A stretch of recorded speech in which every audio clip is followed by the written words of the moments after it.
Okay, then function of different parts. So what are the function of different parts? First we will go to the mouth. Here the function of mouth is intake of food, right?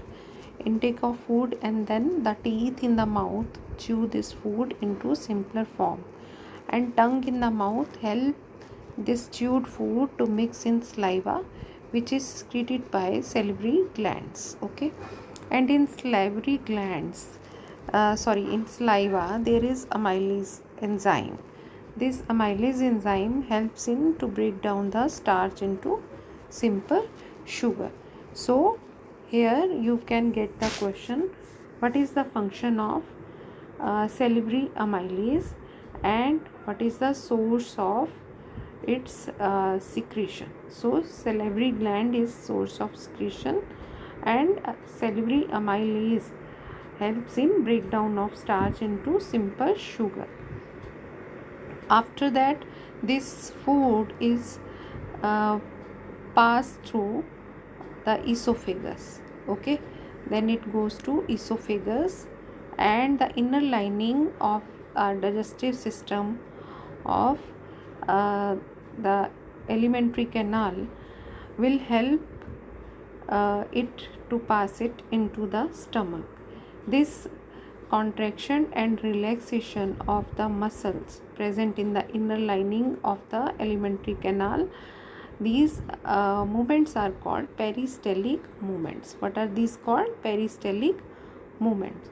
So here you can get the question, what is the peristaltic movement? So peristaltic movement is contraction and relaxation of the muscles present in the inner lining of the alimentary canal, right? And then food is carried to the stomach, and muscle wall of stomach help in mixing the food with gastric secretion.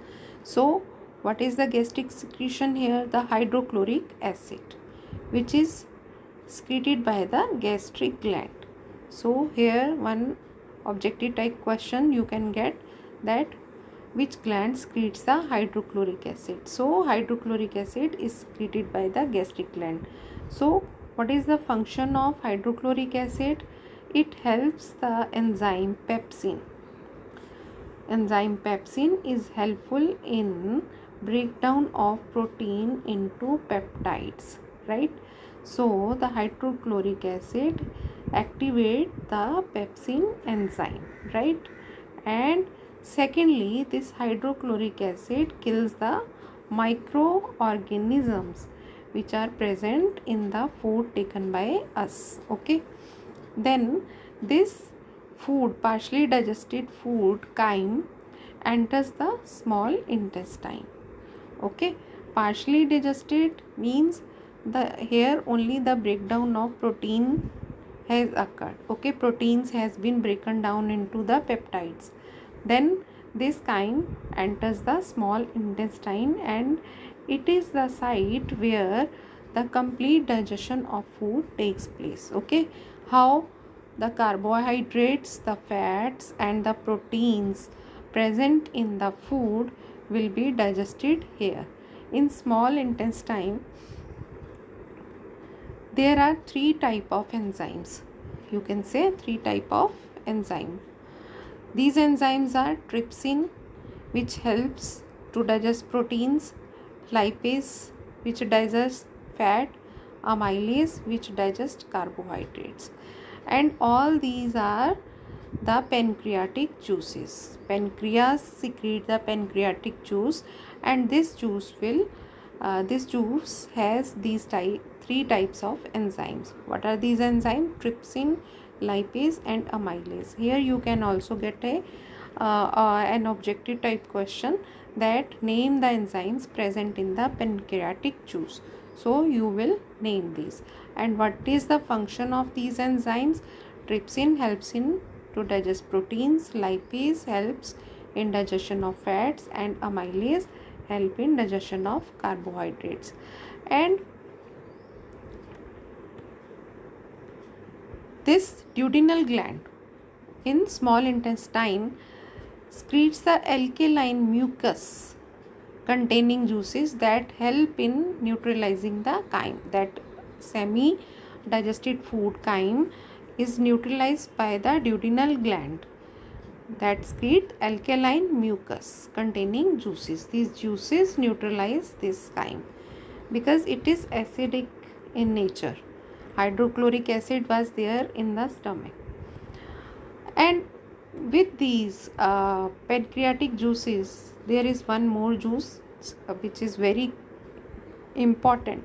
Liver produces the bile juices, right? Liver produce the bile juice, and this bile juice helps in digestion of fat and break down the fat into small globules by the process of emulsification. Here one question is also there: what is emulsification? So it is the process of break down the big fat molecules into small globules. Okay, and this bile juice also increase the efficiency of lipase. And there are finger-like projections inside the wall, in inner wall of the intestine. These finger-like projections are called villi. These villi help in to increase the surface area of the small intestine and absorb the nutrients. Why it helps to increase the surface area? So that more nutrients can be absorbed. And secondly, these villi have numerous you can say blood vessels. These blood vessels help to send the nutrients absorbed by it to each and every cell or each and every part of our body. Okay, so the villi have two roles. What are these roles? These roles are: number one, it helps in increase in surface area of the small intestine, so that to absorb the nutrients there must be a large area in it. And secondly, the absorbed food or the absorbed nutrients are transported by the blood vessels present in the villi. After that,